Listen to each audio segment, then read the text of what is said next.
Irmãos amados, vamos abrir a palavra de Deus no livro de Apocalipse. Apocalipse capítulo 1.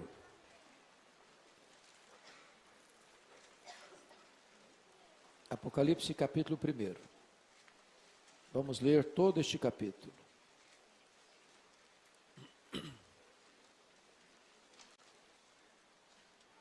Está escrito o seguinte: revelação de Jesus Cristo, que Deus lhe deu para mostrar aos seus servos as coisas que em breve devem acontecer, e que ele, enviando por intermédio do seu anjo, notificou ao seu servo João, o qual atestou a palavra de Deus e o testemunho de Jesus Cristo quanto a tudo o que viu. Bem-aventurados aqueles que leem e aqueles que ouvem as palavras da profecia e guardam as coisas nela escritas, pois o tempo está próximo. João, às 7 igrejas que se encontram na Ásia: graça e paz a vós outros, da parte daquele que é, que era e que há de vir, da parte dos 7 espíritos que se acham diante do seu trono, e da parte de Jesus Cristo, a fiel testemunha, o primogênito dos mortos e o soberano dos reis da terra, àquele que nos ama e pelo seu sangue nos libertou dos nossos pecados e nos constituiu reino, sacerdotes para o seu Deus e Pai. A ele a glória e o domínio pelos séculos dos séculos. Amém. Eis que vem com as nuvens, e todo olho verá, até quantos o traspassaram, e todas as tribos da terra se lamentarão sobre ele, certamente. Amém.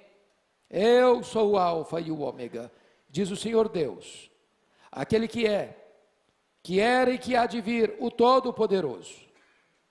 Eu, João, irmão vosso e companheiro na tribulação, no reino e na perseverança, em Jesus achei-me na ilha chamada Pátimos, por causa da palavra de Deus e do testemunho de Jesus.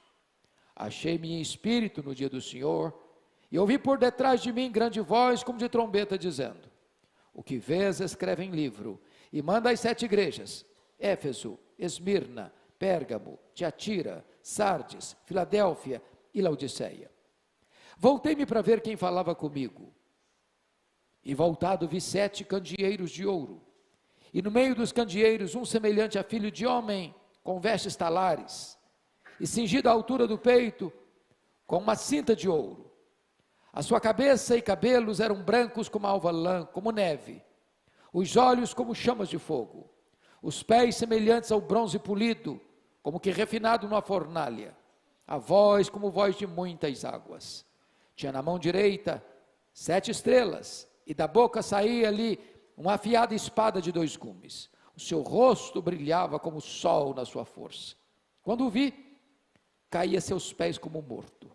Porém ele pôs sobre mim a mão direita, dizendo: não temas, eu sou o primeiro e o último, e aquele que vive.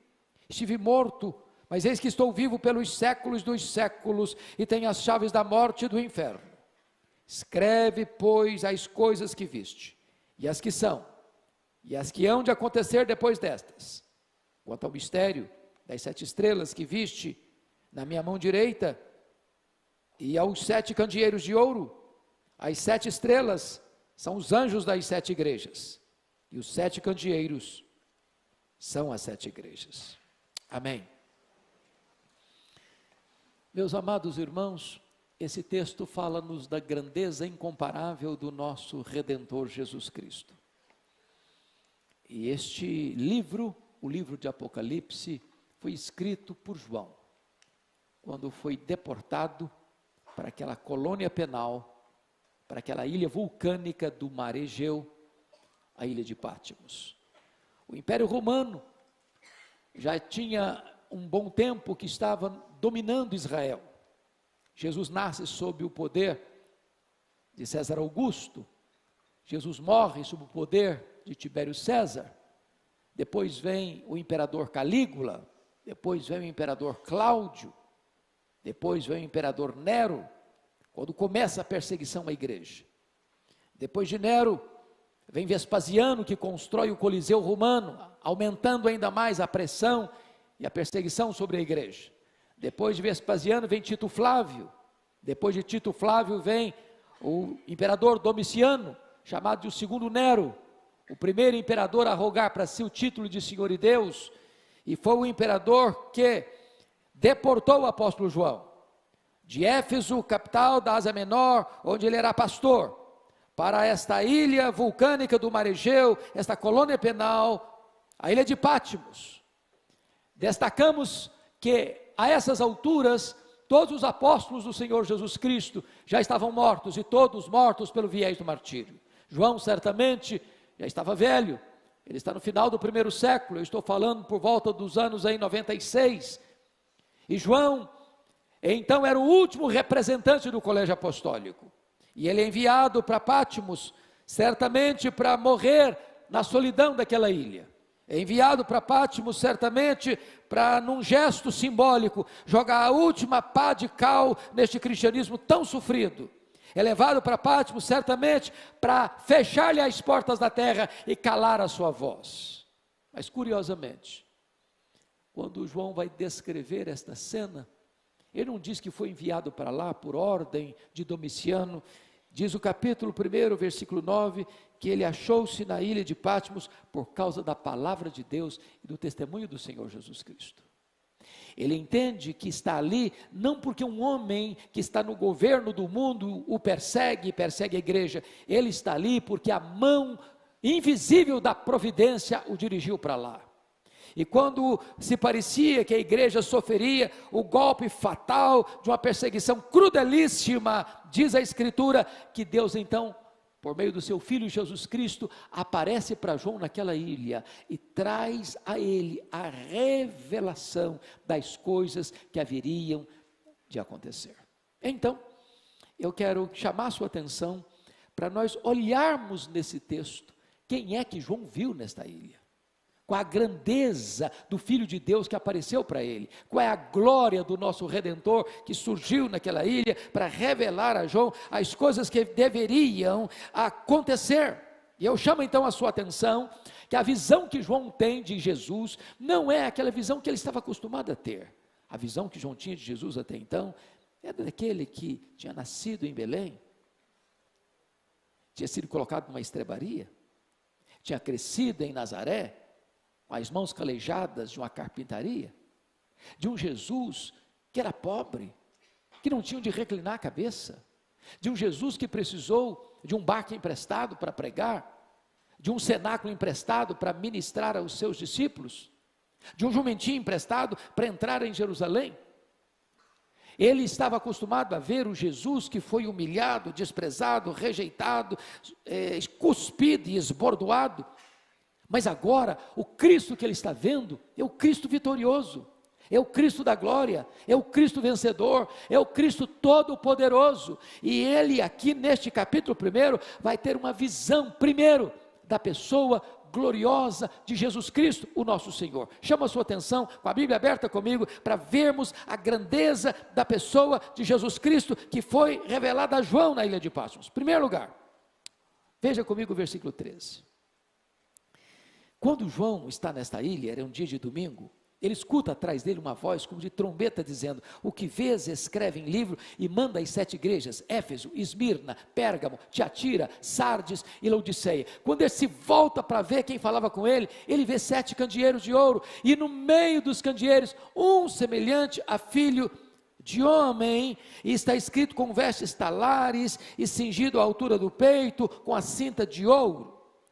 Esta cena descreve as mesmas vestimentas de um sumo sacerdote e de um rei. Em outras palavras, quando João vê Jesus, ele vê Jesus no meio da igreja, ele vê Jesus presente com a igreja, ele vê Jesus ali no meio das igrejas, sondando a igreja, investigando a igreja, exortando a igreja, disciplinando a igreja, encorajando a igreja, fazendo promessas para a igreja. Mas quem é este que ele vê no meio das igrejas?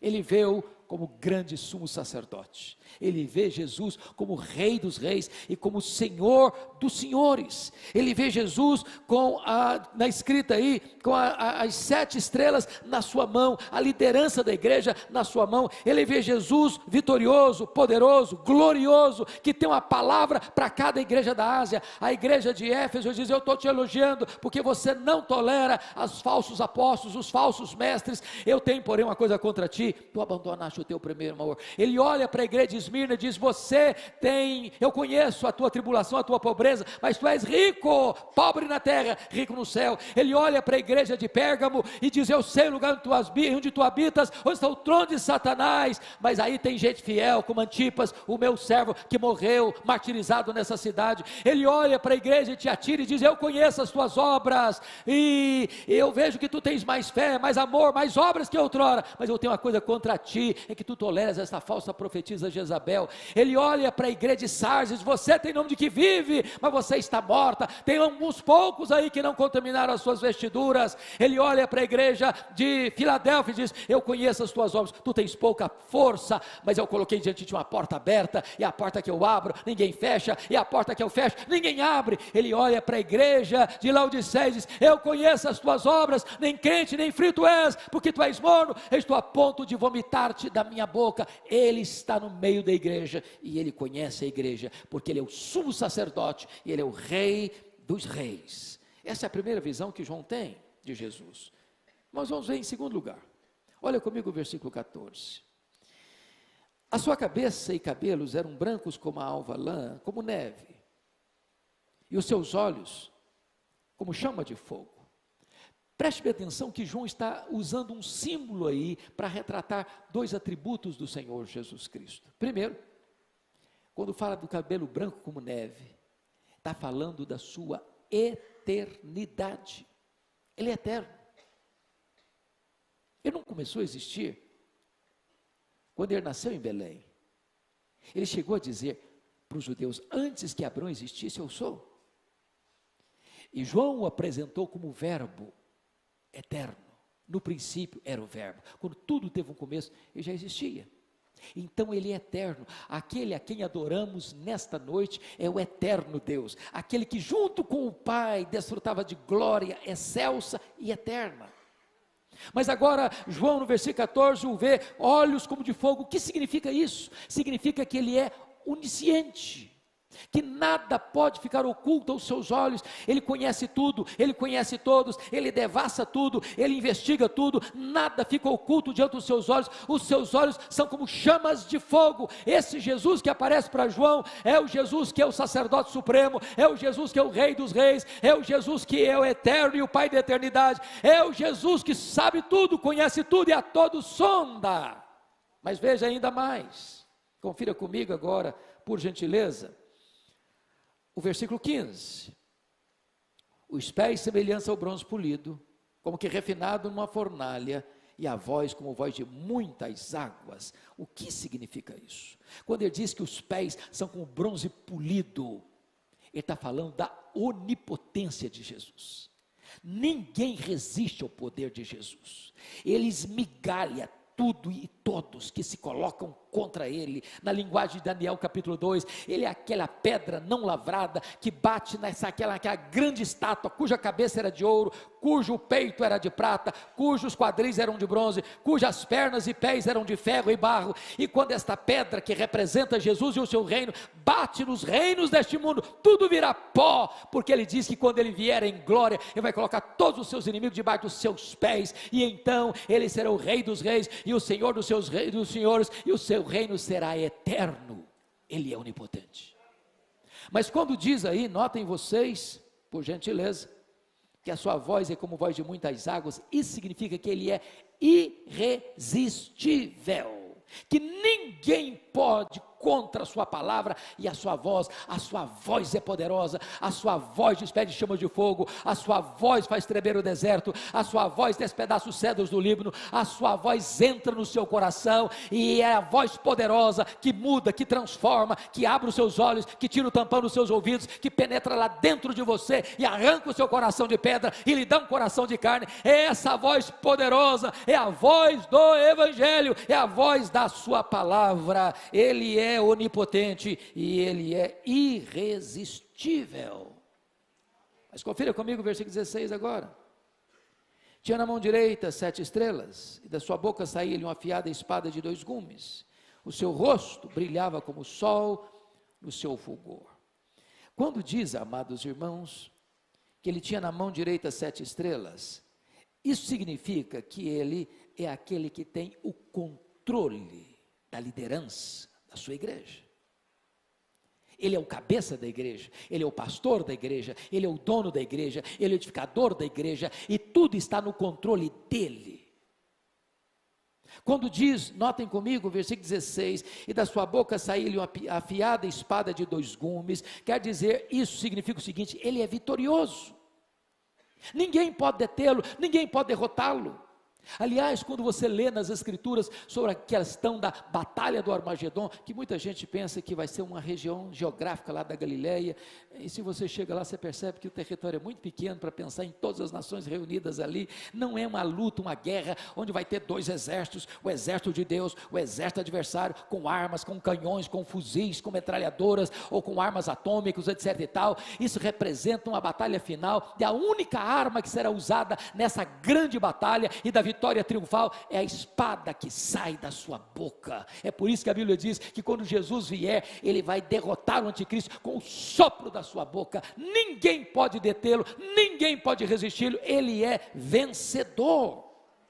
Mas notem mais, amados irmãos, quando diz que o seu rosto brilhava como o sol na sua força, quer dizer que Jesus é glorioso, glorioso.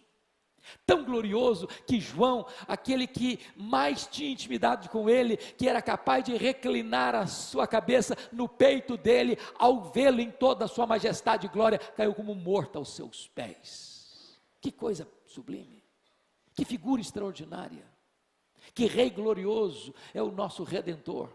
Quão majestoso ele é, quão poderoso ele é, quão glorioso ele é, quão magnífico ele é, quão digno de glória ele é. Agora notem comigo, versos 17 e 18. Você pode ler o 17 e 18 comigo? Vamos juntos? Quando vi, caí a seus pés como morto. Por ele pôs sobre mim a mão direita, dizendo: não temas, eu sou o primeiro e o último, e aquele que vive. Estive morto, mas eis que estou vivo pelos séculos dos séculos, e tenho as chaves da morte e do inferno. Ele é o conquistador e ele é o restaurador. Primeiramente, note comigo o versículo 18, a primeira coisa que ele fez foi vencer a morte. Irmãos amados, a morte é chamada na Bíblia de o rei dos terrores. E mais, a morte é chamada na Bíblia de o último inimigo a ser vencido. A quem de nós a morte já não feriu? Já não machucou? Quantas lágrimas nós já vertemos ao entregar à terra um pai, uma mãe, um avô, uma avó, um marido, uma esposa, um filho, uma filha, um amigo. Porém, diz a Escritura que Jesus Cristo entrou nas entranhas da morte, arrancou o aguilhão da morte, matou a morte, ao ressuscitar dentre os mortos. E agora a morte não tem mais poder, agora a morte não tem mais a última palavra, porque o aguilhão dela foi arrancada, e Paulo encara a morte, cara a cara com ela, e diz: onde está, ó morte, a tua vitória? Onde está, ó morte, o teu aguilhão? Tragada foi a morte pela vitória. Agora morrer não é mais um desespero, agora morrer não é mais uma derrota, não é mais um fracasso, porque bem-aventurados são aqueles que morrem agora no Senhor. A Bíblia diz que morrer é deixar o corpo e habitar com o Senhor, e é partir para estar com Cristo, o que é incomparavelmente melhor. A morte foi vencida, louvado seja o Senhor. Mas mais do que isso, irmãos, notem que Ele é o restaurador. Versículo 17 diz: quando João o viu, caiu aos seus pés como morto. Por ele pôs sobre mim, diz João, a mão direita, dizendo: não tenhas medo, João, eu sou o primeiro e o último. Eu gosto dessa figura. Porque João aqui caiu diante da glória, da majestade de Jesus Cristo. Mas quantos de nós caem em outras circunstâncias? Com medo? Ou por um escorregão na vida? Por um fracasso na jornada? E às vezes nós caímos, não só tropeçamos, caímos como um morto, sem força para levantar, sem poder para levantar. E eu quero dizer que o mesmo que estava na ilha de Patmos está aqui hoje, porque ele anda no meio da sua igreja. E se você hoje está caído, está prostrado, não importa a circunstância que levou você a beijar a lona e a beijar o chão, aqui está o mesmo Jesus, com o mesmo poder, para botar você de pé e dizer para você: não tema, meu filho, não tenha medo, meu filho, eu sou o primeiro, eu sou o último, eu estive morto, mas estou vivo pelos séculos dos séculos, e tenho as chaves da morte e do inferno. Eu sou poderoso para botar você de pé outra vez, eu sou poderoso para levantar você, eu sou poderoso para tomar de novo a sua vida, e para que você recomece uma linda e vitoriosa caminhada daqui para frente. É o nosso Senhor glorioso e restaurador que está aqui. Mas notem comigo, irmãos, que depois que João nos apresenta a glória da pessoa do nosso Salvador, ele vai agora examinar um outro aspecto. Ele vai mostrar a grandeza incomparável, não agora da pessoa, mas da obra do nosso glorioso Redentor. Então, olhe comigo, por gentileza, a primeira coisa que ele vai fazer, está no versículo 5. Da parte de Jesus Cristo, a fiel testemunha, o primogênito dos mortos e o soberano dos reis da terra, àquele que nos ama. A primeira coisa que João está dizendo aqui é que ele nos ama. E a pergunta é: com que tipo de amor? E a primeira verdade que eu quero dizer para você é que ele ama você com amor eterno. O mundo não existia, o sol não brilhava, a lua não dava sua claridade, as estrelas não estavam lá no firmamento, os mares cheios de peixes não existiam, a terra ainda não existia, nada ainda existia, só ele existia. E quando só ele existia, você existia no coração dele, porque já amava você com amor eterno. A segunda coisa que João nos informa, amados irmãos, é que esse amor é um amor perseverante. Tendo amado os seus, de João 13:1, amou-os até o fim. Sabe por que é importante pensar isso?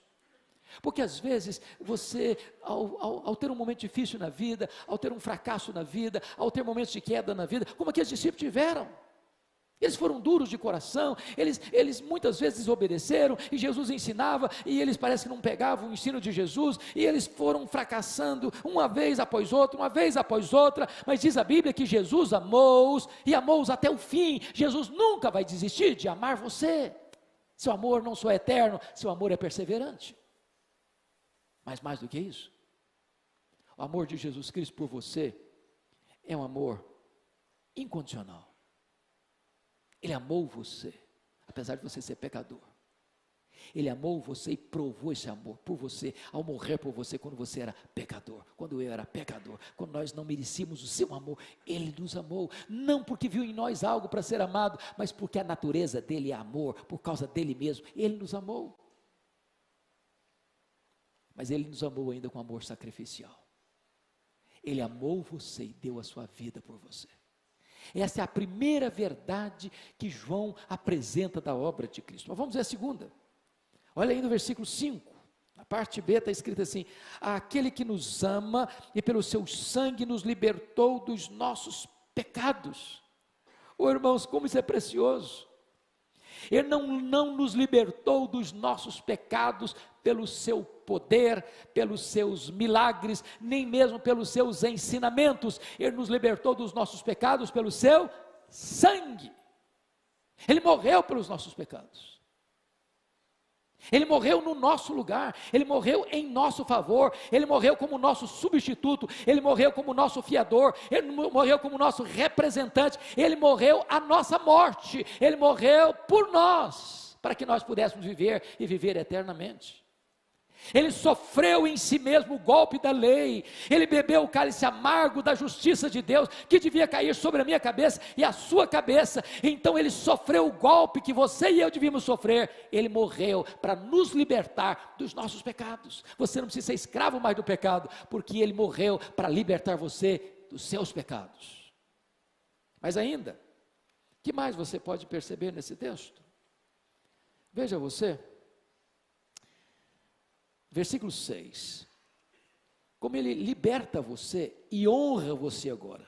Está escrito no versículo 6, e nos constituiu reino e sacerdotes para o seu Deus e Pai.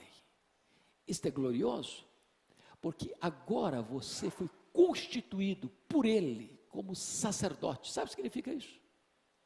Você tem livre acesso à presença de Deus. A sala do trono está aberta. A porta está aberta, o caminho está franqueado, e você não precisa de mais ninguém para entrar lá, porque ele é o livre, vivo caminho de acesso para Deus. Você é sacerdote.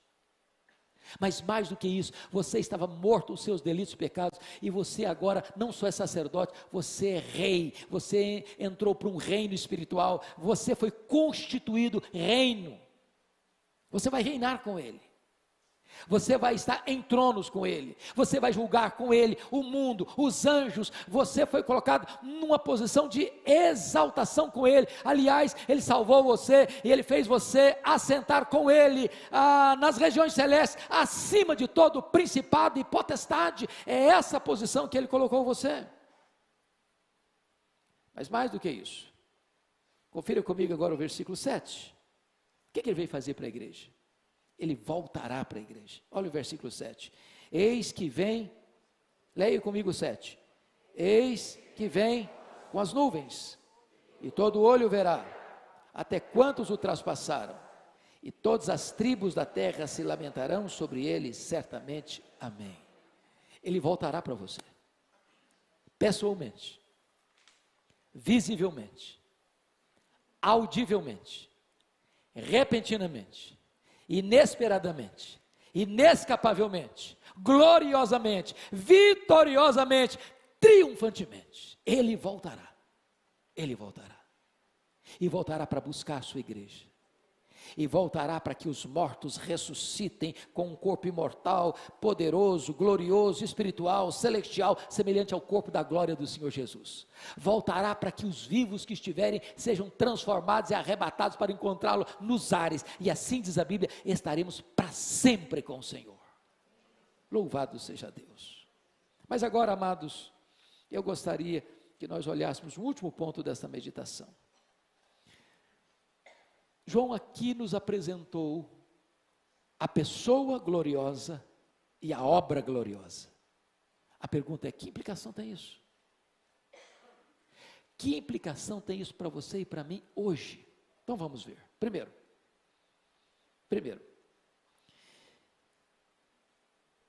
porque Jesus é glorioso na sua pessoa e na sua obra? Porque ele morreu, porque ele ressuscitou, porque ele voltou para o céu, porque ele vai voltar. Porque você foi liberto dos seus pecados, porque você foi constituído sacerdote e rei. Então, primeiro, você não precisa temer a vida. Olha comigo o versículo 18. Eu sou aquele que vive. Eu estive morto, mas eis que estou vivo pelos séculos dos séculos e tenho as chaves da morte e do inferno. Meus irmãos, isso é importantíssimo, eu queria chamar a sua atenção para isso. Às vezes você na vida passa circunstâncias tão difíceis, que você olha, você está encurralado.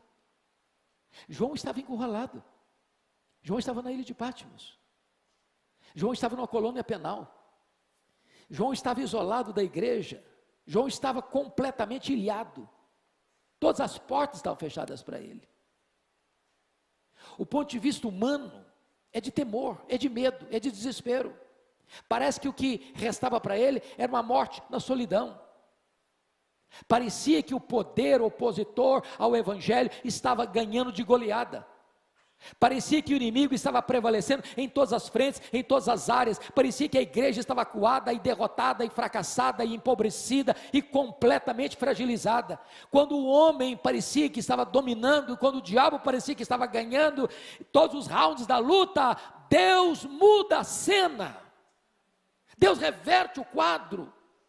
Diz: João, você não precisa temer, você não veio para cá porque Domiciano te jogou aqui, você não veio para cá por um projeto humano, você veio para cá por causa da minha palavra, você veio para cá por causa do meu testemunho, você veio para cá porque eu vou revelar para você o que está para acontecer, eu vou revelar para você que eu estou com as rédeas nas mãos, eu vou revelar para você que o Pai está no trono, eu vou revelar para você que eu tenho o livro da história nas minhas mãos, eu vou revelar para você que a história não está sem rumo, que a história não está à deriva, eu vou mostrar para você que o mal não vai vencer o bem, eu vou mostrar para você que a injustiça não vai ganhar da justiça, eu vou mostrar para você que a mentira não vai ganhar da verdade, eu vou mostrar para você que o diabo não vai ganhar essa luta, eu vou mostrar para você que a vitória é do Cordeiro de Deus e da sua igreja. Você não precisa ter medo de viver, porque eu estou no controle da história.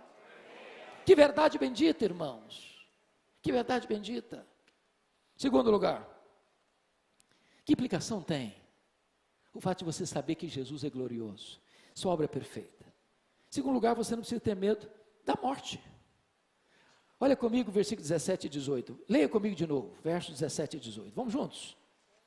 Quando vi, caí a seus pés como morto.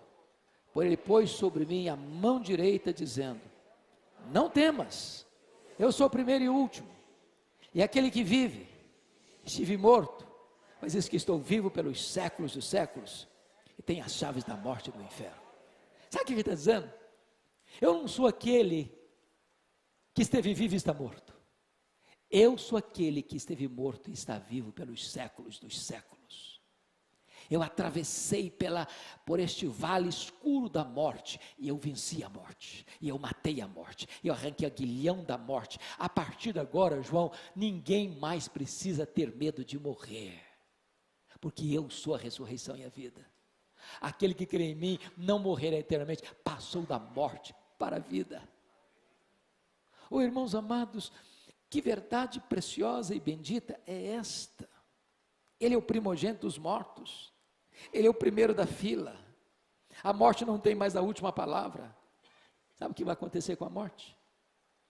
Jesus matou a morte, e a morte morreu para nunca ressuscitar, porque Jesus vai pegar a morte, o último inimigo a ser vencido, e vai lançar a morte no lago de fogo. E aqueles que entrarão na glória nunca mais saberão o que é morte, porque a morte não mais existirá.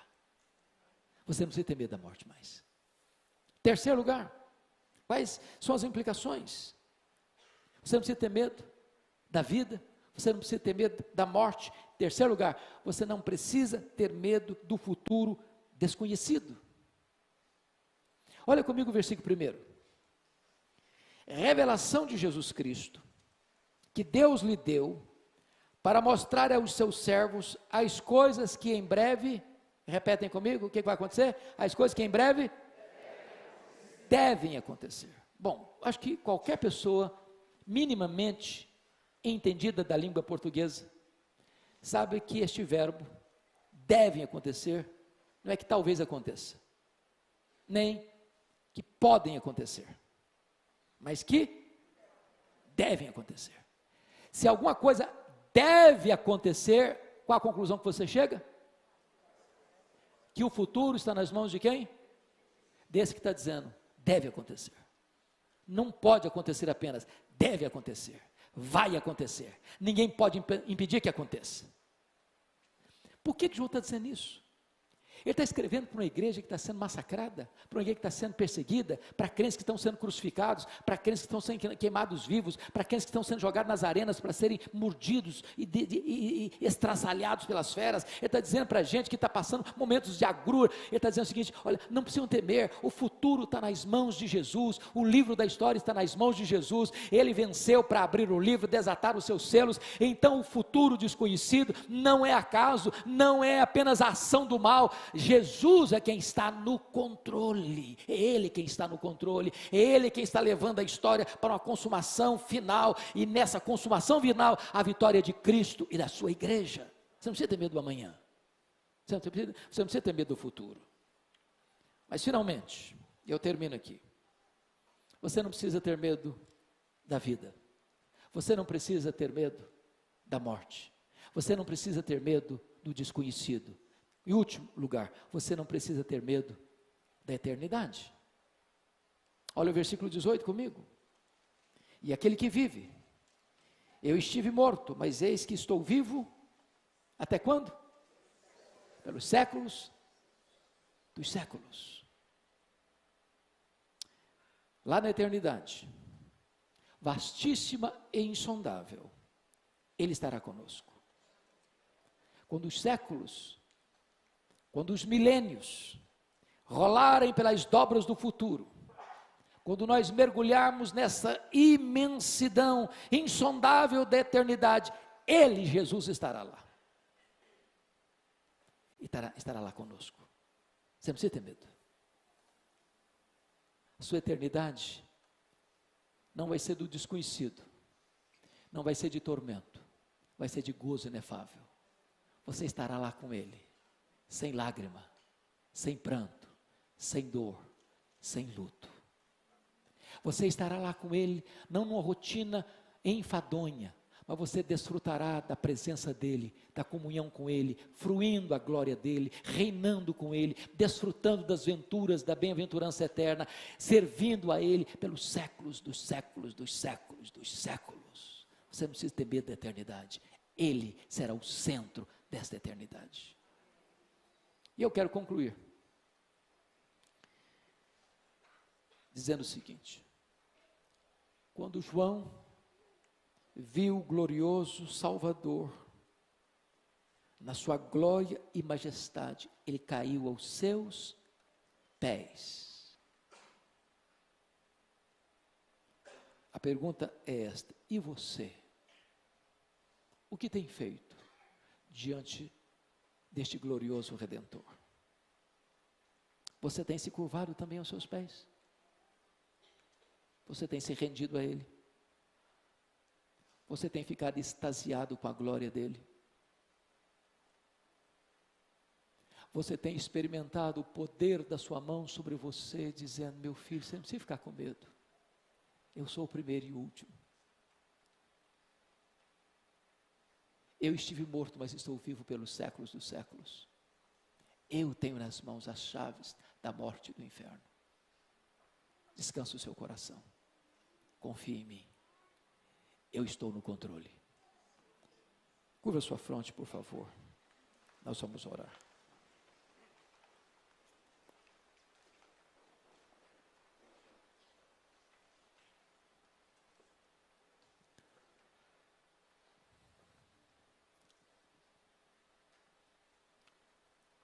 Deus amado, quero te agradecer pela tua palavra, que traz para nós um descortínio da pessoa e da obra do nosso glorioso Redentor. Eu quero te agradecer, porque aprouve a ti que todos nós aqui estivéssemos nesta noite. Eu quero te agradecer, porque muito embora este mundo está sem esperança, que as pessoas estão se drogando, se rendendo à bebedeira, à prostituição, às ideologias nocivas, aos desvarios da vida, porque não conhecem a beleza da tua pessoa e a grandeza da tua obra. Mas nós, por tua graça e bondade, estamos aqui, alcançados por esta mensagem, de que tu nos amas, de que tu verteste o teu sangue para nos libertar dos nossos pecados, de que fomos constituídos sacerdotes e reis, e de que a nossa vida não está à deriva, e que não precisamos ter medo nem da vida, nem da morte, nem do desconhecido, nem do amanhã, nem da eternidade. Meu Deus, fortalece-nos nesta noite. Aqueles que estão caídos e prostrados, levanta-os nesta noite.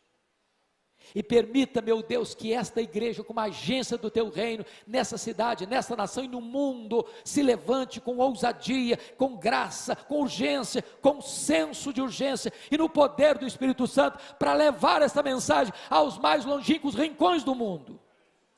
Oh, meu Deus, bendito é o teu nome, por este evangelho tão precioso que nos alcançou. Nós te damos toda a honra, toda a glória e todo o louvor, agora e pelos séculos eternos. Aleluia. Amém.